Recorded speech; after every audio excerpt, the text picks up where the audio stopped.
My guest at this time is Kentucky Republican Senator Rand Paul. He joins me to discuss a number of key issues as the Senate plans to wrap up its work for the year this week. And Senator, always good to have you with us. Thank you.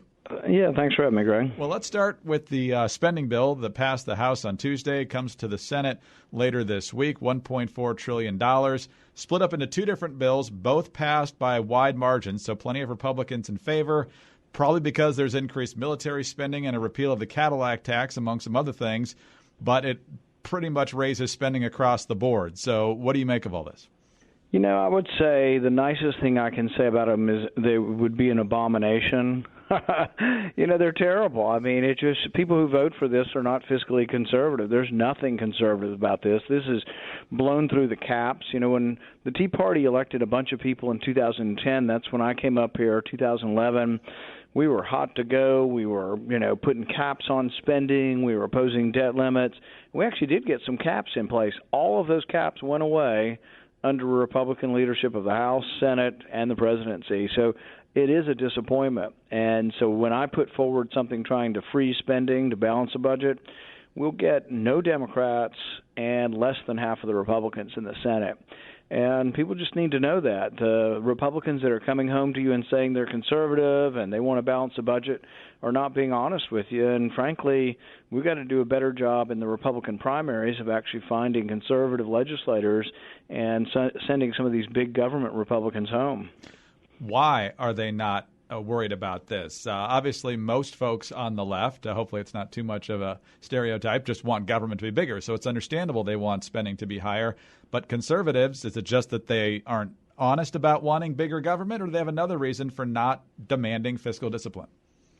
I think it's dishonesty in the sense that they say they're conservative and they just truly aren't. And this is the problem. If you believe in unlimited spending for the military, you just frankly aren't a conservative. Now, I think it's the primary function of government to provide for national defense, and I might have 90% of the spending up here for military. And yet I'm not for an unlimited, check for the military, that we can just write blank checks for the military, because ultimately debt makes us weaker too. There's a point at which we have so much debt that we won't be able to provide for our own national defense. And so I think we get closer and closer to that point every day. Admiral Mullen said the greatest threat was to our national security was our debt. That was when the debt was $13 trillion. Now it's $23 trillion. And so the truth of the matter is there just are a lot of big government Republicans up here, and they're actually the majority of the caucus in the House and the majority of the caucus in the Senate. And people need to look at their voting records, and they need to press them at town halls. They need to press them in primaries. And I don't know. It's disappointing to me that we have so few Republicans who actually, believe in capitalism, small government, the Constitution, and balanced budgets. They all profess to, but when push comes to shove, and you look at their voting records, you find that they're not very sincere. Not a lot of time left in our conversation, but two topics I want to get into that in that remaining time. I'm sure you're well aware of the Washington Post story, a devastating report last week claiming that the Bush and Obama administrations really had no idea what they were doing in Afghanistan and actively engaged in deceiving the American public. You're obviously well known for removing the U.S. from foreign military entanglements, but of course there's also an understandable concern that if there's not a U.S. presence there, Afghanistan quickly spirals into the breeding ground it was before 9/11. So what's your reaction to the report, and what's the best policy going forward? It's an insult to our young men and women who volunteer for our armed services. They're brave. They'll go where they're told. They will fight the fight that they're instructed to fight.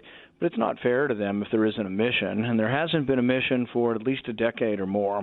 The original mission was to go after those who attacked us on 9/11. I agreed with that mission. I would have voted for it. But in voting in 2011 to go after those who attacked us, in the first 6 months to a year, most of those people were killed or captured. Finally bin Laden was captured, but essentially there is no al-Qaeda in Afghanistan. So people who say, we got to fight them over there, we'll fight them over here, that sort of logic that we have to occupy territory is sort of a last century kind of objective, or a last century kind of thought process. The thing is that there's so many places for terrorists to go. Why do they have to all be in Afghanistan? In fact, a lot of them are in Libya, a lot of them are in Syria, a lot of them are in Iraq, a lot of them are in Iran. There's a lot of different places for them to go. We can't occupy all those places. The other thing about Afghanistan is not only is it a mess, it's an extraordinarily expensive mess. It's costing us $50 billion a year, so it's bleeding us dry.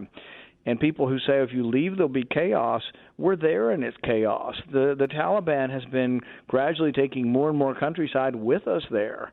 So frankly, I think the Afghanis who live there need to step up. People of Islam who believe in a moderate, reasonable, rational, peaceful Islam need to stand up to the radicals, and they need to fight them. We can't always be doing the fighting for everyone. It's extraordinarily expensive, but people cannot win their liberty if somebody else wins it for them. They've got to stand up and fight. Last 60 seconds here, Senator, and obviously when you get back from Christmas, you're going to be looking at an impeachment trial.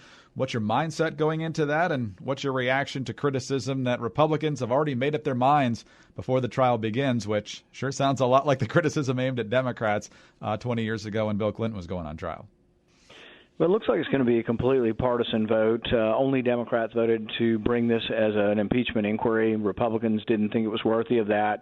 And so for people to think all of a sudden, Republicans need to be objective about this, well, we didn't think it was worthy of even an inquiry. So how are we supposed to be objective about voting, to convict on something we didn't even think was worthy of an inquiry? But bottom line is no Republican in the House is going to vote for this. A handful of Democrats are going to vote against their party on this. In the Senate, I predict no Republicans will vote for impeachment, and I think one or two Democrats are going to vote against impeachment also. So in history, this is going to go down as a partisan overreach. Democrats have made a big mistake, and actually I think the public is either ignoring this or sick and tired of sort of the partisanship of this, and they want us to get on to trying to fix things. Senator, I know you've got to run. Thank you for your time, sir, very much. Thank you. Kentucky Republican Senator Rand Paul. I'm Greg Columbus reporting for Radio America.